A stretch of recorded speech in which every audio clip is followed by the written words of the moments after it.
There it is. We're live. Welcome, everybody. Back again this week. Today, we're super excited. We're going to be talking about developing self-consent. So what does that mean? We're going to find out. So tune in. We're going to have a great time. Here we go.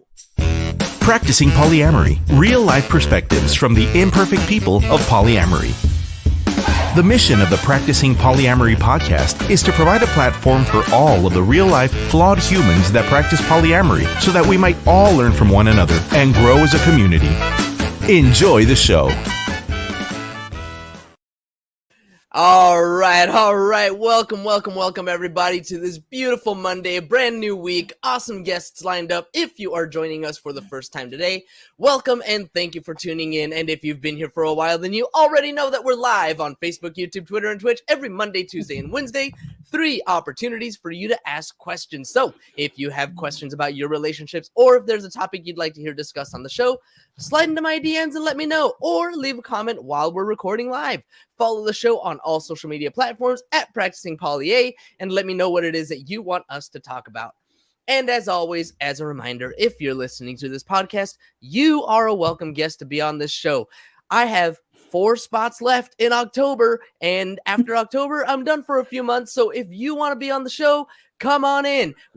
None of us are perfect, and we're here to share our imperfect stories, because the more stories we share, the more others will see us in themselves, and the more representation we have, the more we can strengthen our community. So go to practicingpolyamory.com and sign up for the last few spots of season 1. Share your imperfect story too. All right, that's my spiel, and now let's introduce our awesome guest. Our guest today has been curious about people and power for as long as she can remember. And since sex and relationships fall perfectly into that realm, a curious interest soon became a blossoming career as an educator and coach. Today's guest works with clients ranging through a broad and diverse scope. Sex workers and performers, kinksters and neuroqueers, and folks all across gender, sexuality, and relationships spectrums can feel safe with our guest as together you work toward healing conversations. With humility and grace, our guest recognizes that she is not somehow more evolved or enlightened, but believes that by having an outside perspective, she may be able to see your journey in a way that is, for whatever reason, beyond your line of sight. Tune in today as we dig deep into what it means to have a consensual relationship with ourselves and pick up some tips on how to tune in and show up for your needs, your desires, and your limits with self-love and respect. Joining us today from Love Uncommon, welcome to the show, Sophia Graham.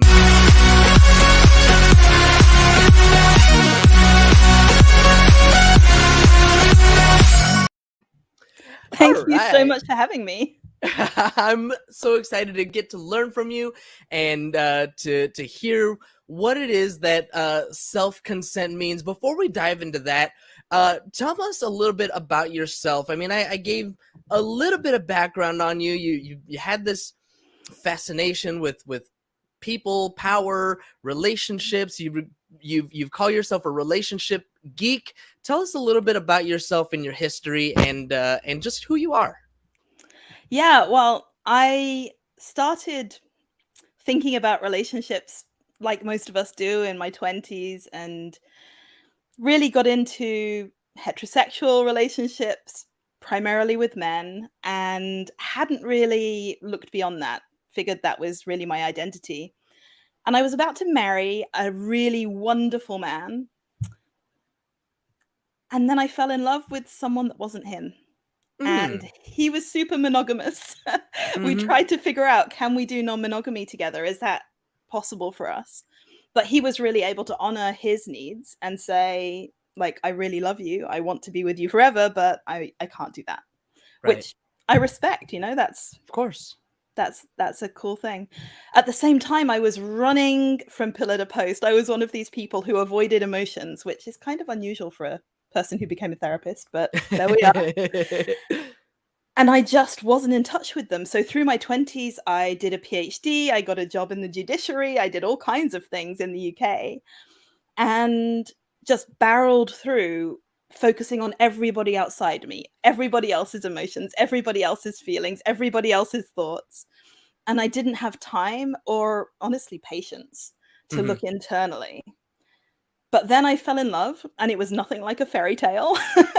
And the emotions went from like grayscale, these tiny little things, to this like glorious technicolor, which was amazing and terrifying.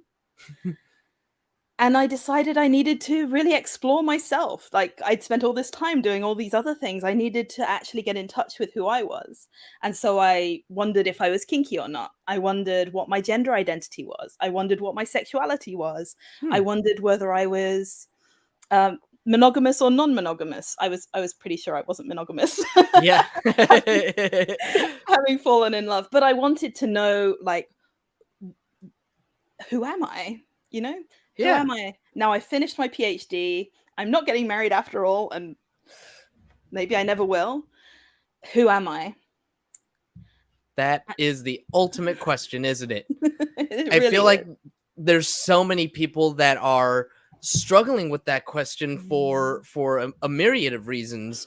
I'm kind of going through that myself professionally, having kind of, in a sense, completed. I don't want to say completed, but I'm in a place where I'm kind of transitioning out of one career, and I'm open to the possibility of something new. Yeah. But I've been working in this one for the past 7-8 years, that it's hard to imagine what the next thing that I'm going to do is going to be. So I mean, that's just a professional identity. You went further, and you were questioning all of your identities.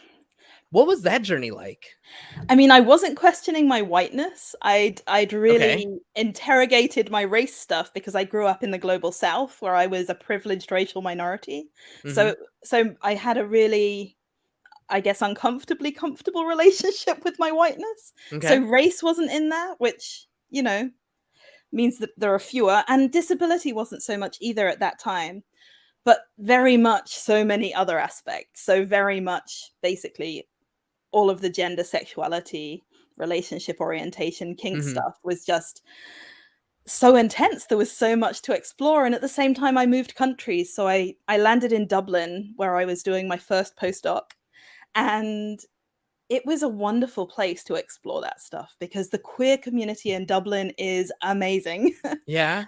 And there were just lots of people around me who were willing to talk about it and to have these deep conversations. And at the same time, I was going to a bunch of workshops. So the non-monogamies conference a few years later in Portugal, Mm-hmm. contemporary non-monogamies, I think it was about 2014, had a bunch of really wonderful workshops that straddled that academic practitioner divide and really contributed on both sides. And it was at those workshops that I started to wonder about this concept of self-consent. So I went to a workshop run by Meg John Barker and Hannah Darville. I don't know if you know Meg John's work. I'm not familiar. No. They've written some really wonderful books, including Queer: A Graphic History Okay. and Rewriting the Rules. They're really fantastic books that kind of open you up to looking at what's possible. And I guess that was one of the books that I found really compelling early in my explore everything period, was Rewriting the Rules, because it was really about interrogating you to figure out what your own rules are rather than going by this default set that are shoved on us. But Yeah. anyway, the Portugal workshop was all about handshakes and consent. And you might have seen some of the videos on tea and consent. It's kind of a similar concept. It's all about how do we interpersonally negotiate these very common things that are nothing to do with sex. Mm-hmm. Mm-hmm.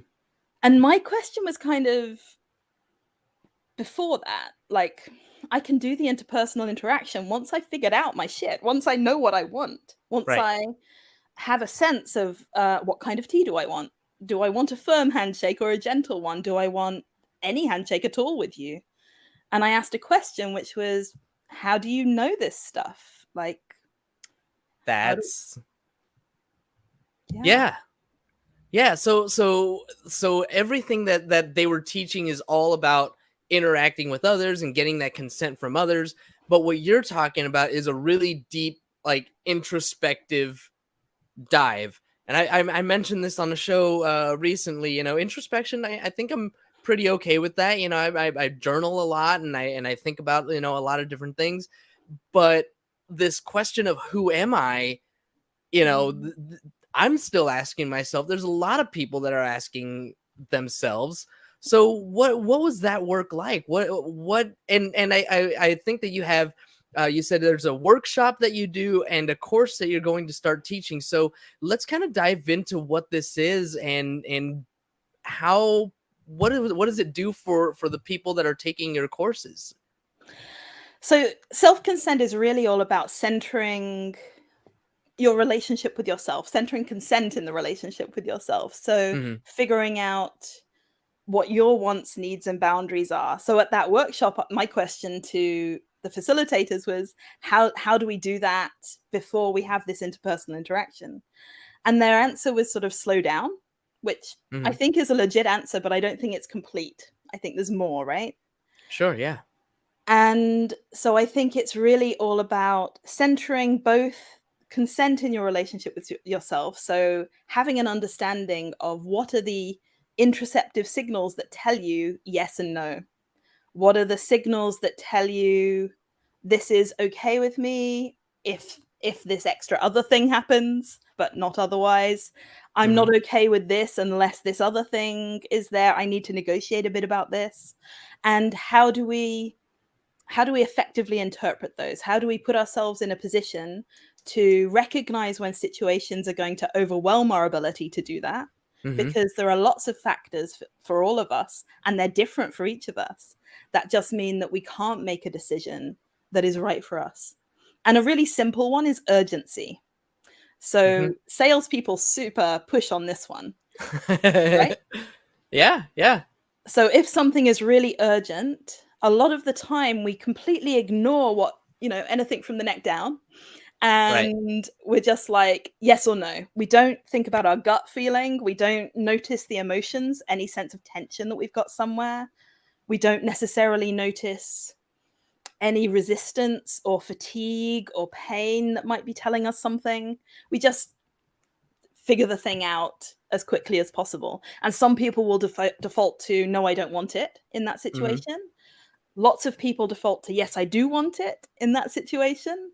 And I think helping people to figure out how to slow down when urgency is the problem, or when Hmm. urgency is getting in the way, is one of the really helpful things that you can learn, right? You can learn how Yeah, to for take sure. breaks and how to slow down. Yeah, I mean, as a business person, I understand urgency. Salespeople are really good at creating a sense of urgency and getting you to act, even though you don't necessarily want to. Um, but I think one of the things that is kind of standing out to me is, you know, asking myself these questions of what do I want, and two things. One is sometimes I want things that contradict one another, Yeah. right? Like I want, you know, going back to this professional, you know, thing that I'm going through right now. I want something that is I want work that's meaningful. I was literally just on the phone with my buddy and he's like, dude, you should start a dog kennel. And I'm like, yeah, that sounds great. Like I would love to like be surrounded by dogs all the time because dogs are the best. Mm, But I also want to be free to travel. Like I want to live in a van and, you know, travel the country. yeah. So I have these like contradicting things in something like kink or whatever else, you know, these contradictory wants may come into play. How do I know what I really want when these things are opposite of each other? I think a lot of that work is around values. So it sounds like you value freedom, right? Mhm. So I also value freedom. I really love dogs and also cats. And wanting to have animals in my life, but also wanting the freedom to be in a different country for Mm-hmm. 5 months of the year is definitely something that I have had to grapple with.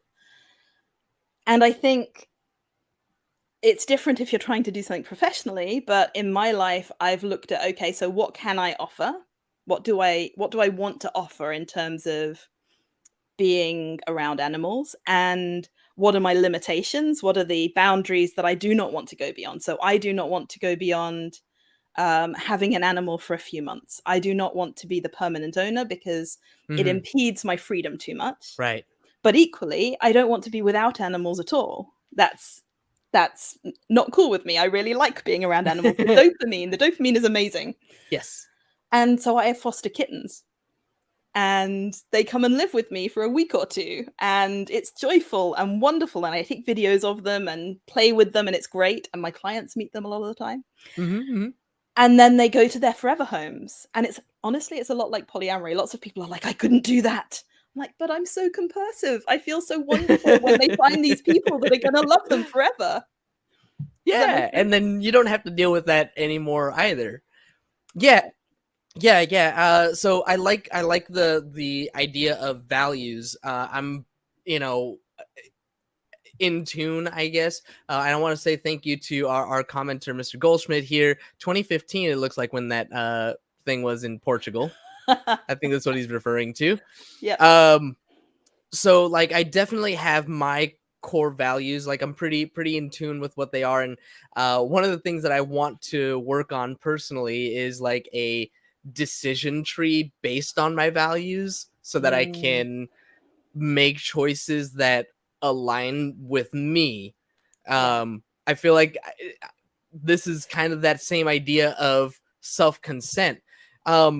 The second thing that was coming to mind as we were having this conversation, though, was, what if I change my mind? What if I start doing something that I think is in line with what I want, but as I'm getting through it, I discover, actually, I don't enjoy this as much as I thought I would.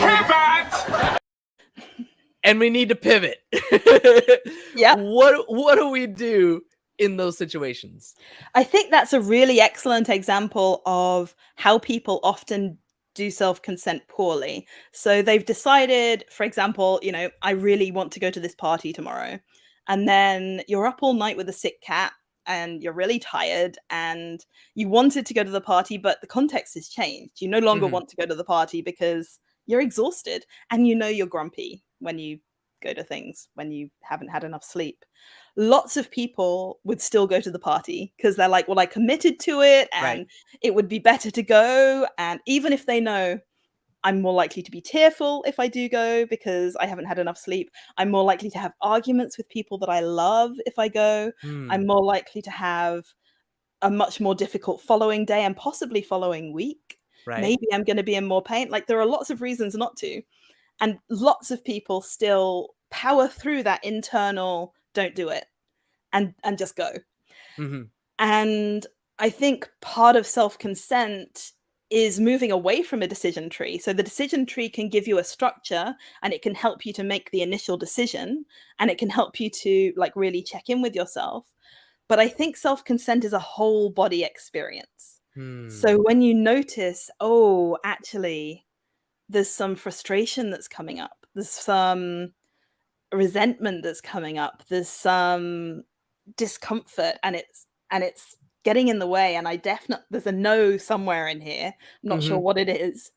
When that comes up, I think that is the moment to go, okay, this is no longer in line with my desires, limits, and boundaries. And sometimes those moments are small and you recognize that something happens and you need to talk about it with someone or you need to renegotiate.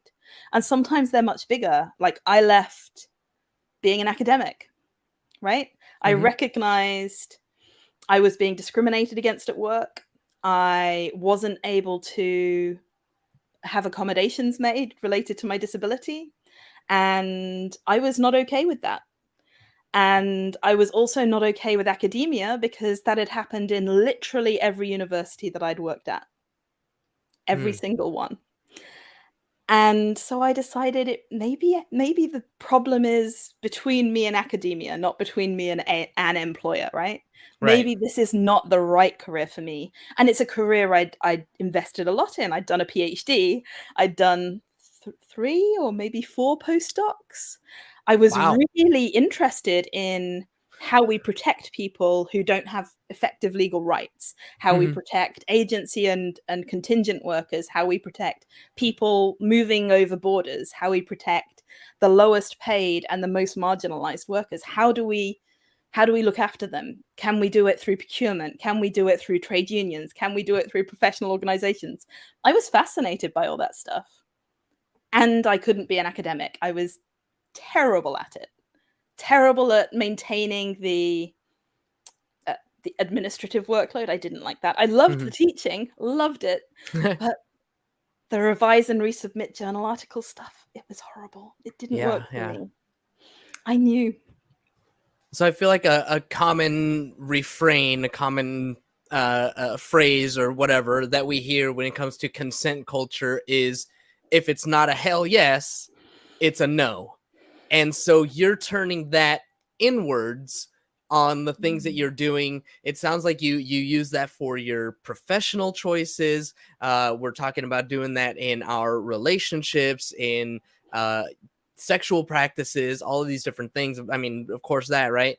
So if it's not a hell yes, it's a no, is like the consent culture thing that I learned, that I picked up. Is that kind of what you're going with as far as getting that internal consent for whatever it is that you're going towards? I think that actually the self-consent process needs to be a lot more nuanced than hell yes or no, because some people default to no. And if you default to no interpersonally, you often end up really lonely. You often end up not getting to go to things that you would really enjoy. And sometimes the no comes up from anxiety. It comes up from social anxiety or from a history of just feeling overwhelmed in lots of social situations.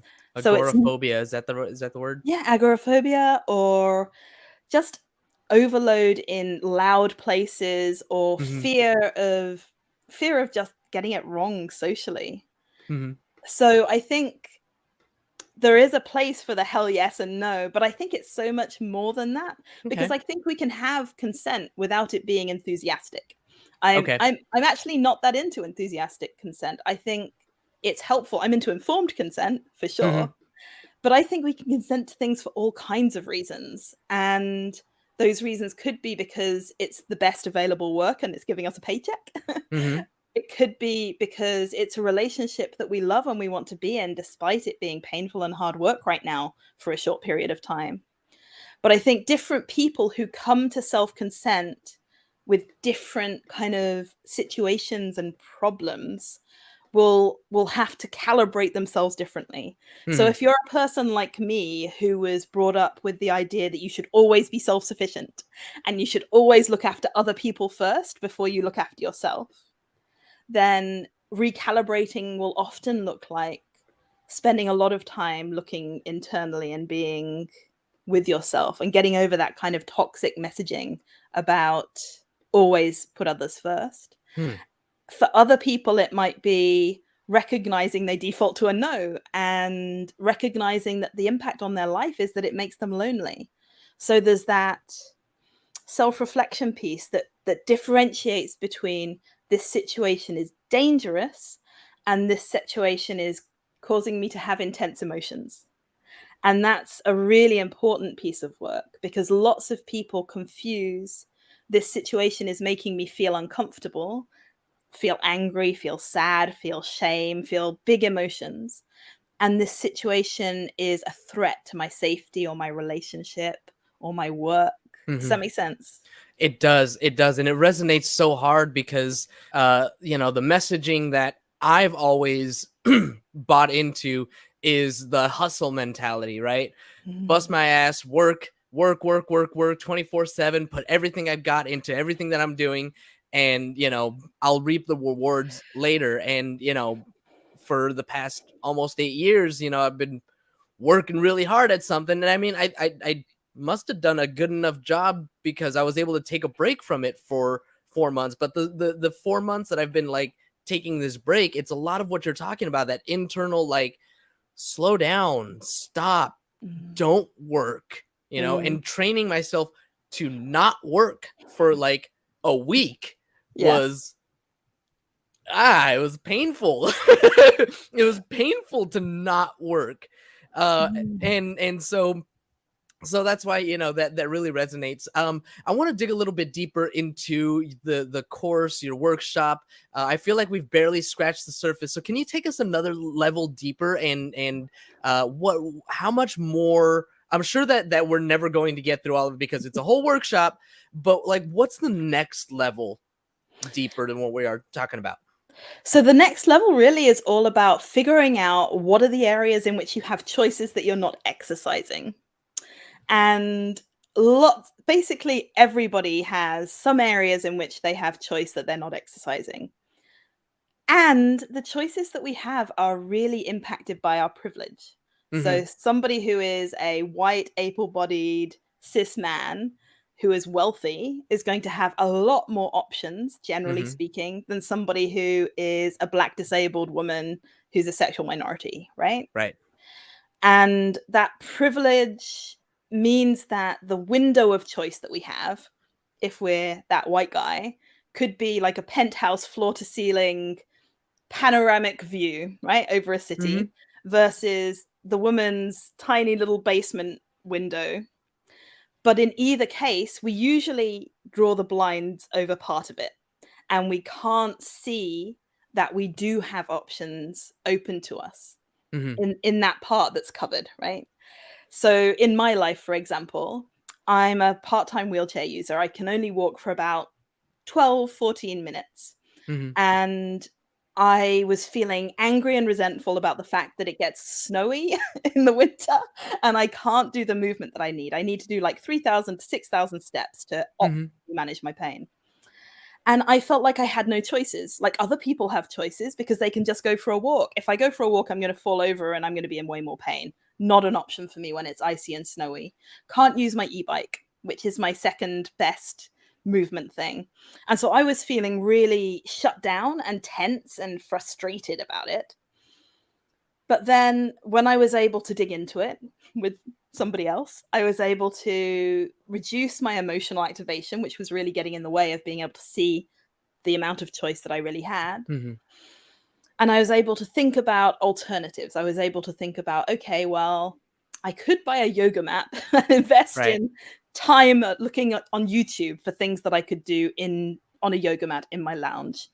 I could buy a Cubie, which I have under my office desk right here, which is like a little pedally thing that connects to my Fitbit and allows me to sit at my desk in a nice warm office and not in the snow and do the movement that I need, which makes my back feel better without being scared of falling over. And so my privilege, the amount of money that I had that I could spend on this, and my disprivilege, the being a disabled person who couldn't just do what most other people do, kind of fit together in that moment to give me both options and limitations.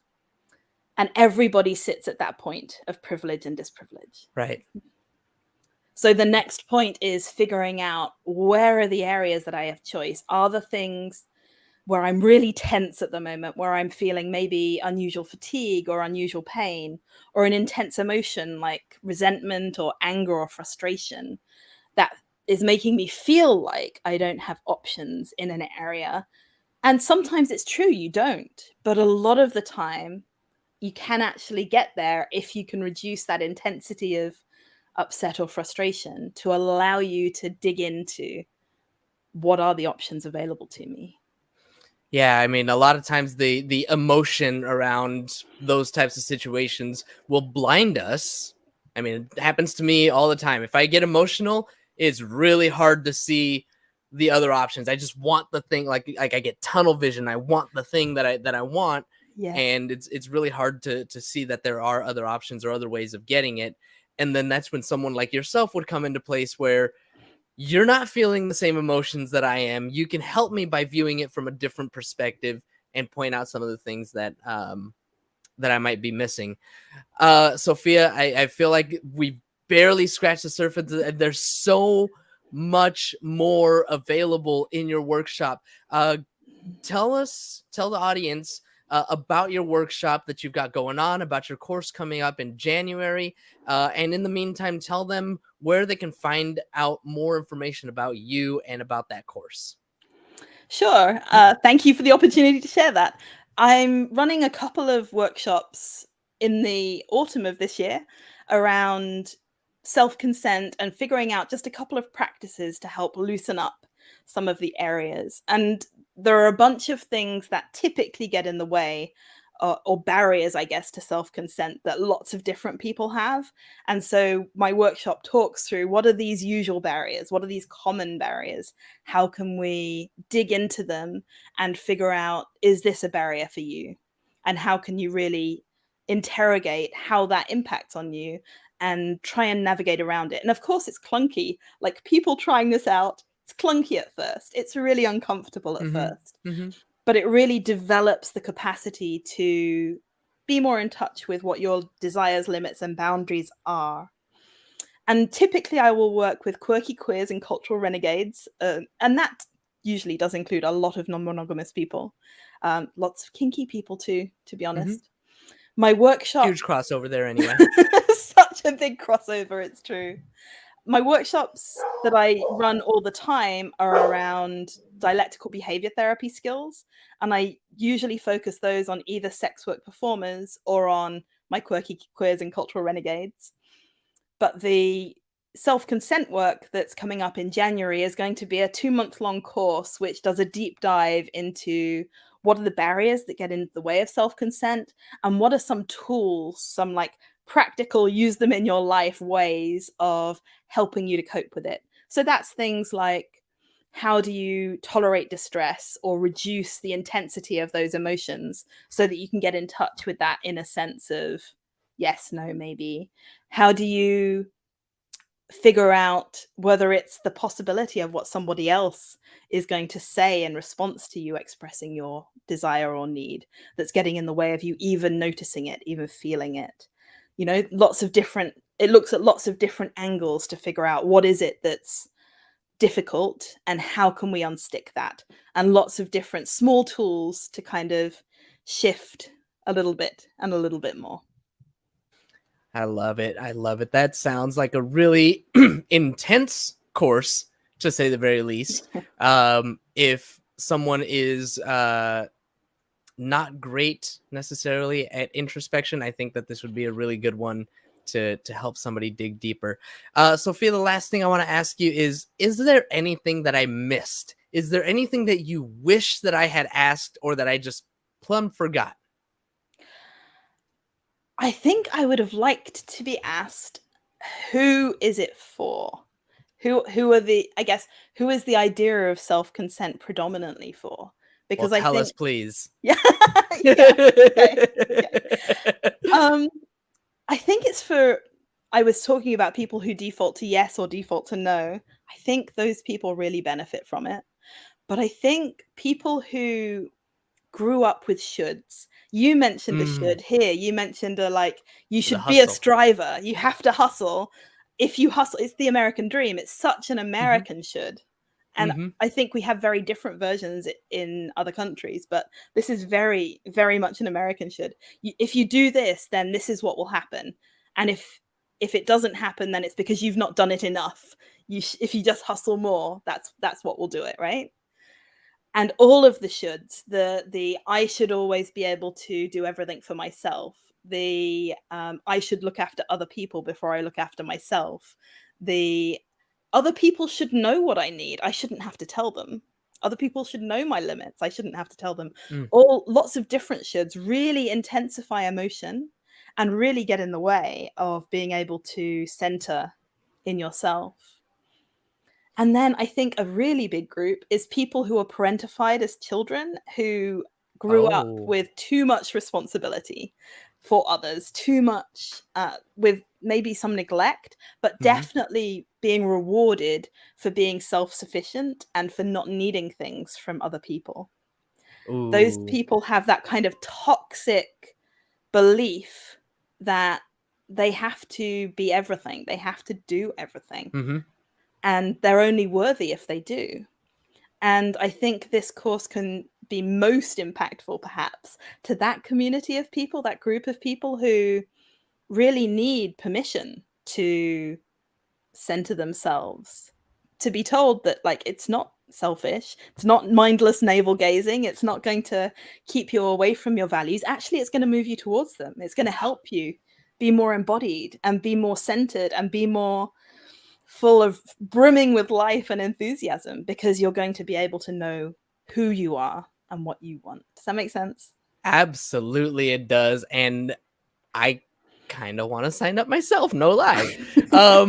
Sounds amazing. Thank you, Sophia. All of you listening, if you want to get more in touch with yourself, if you are one of these should people and want to take that deep dive, go to loveuncommon.com. Follow Sophia on Twitter at loveuncommon and sign up for these courses. Workshop going on right now and a full course coming out in January.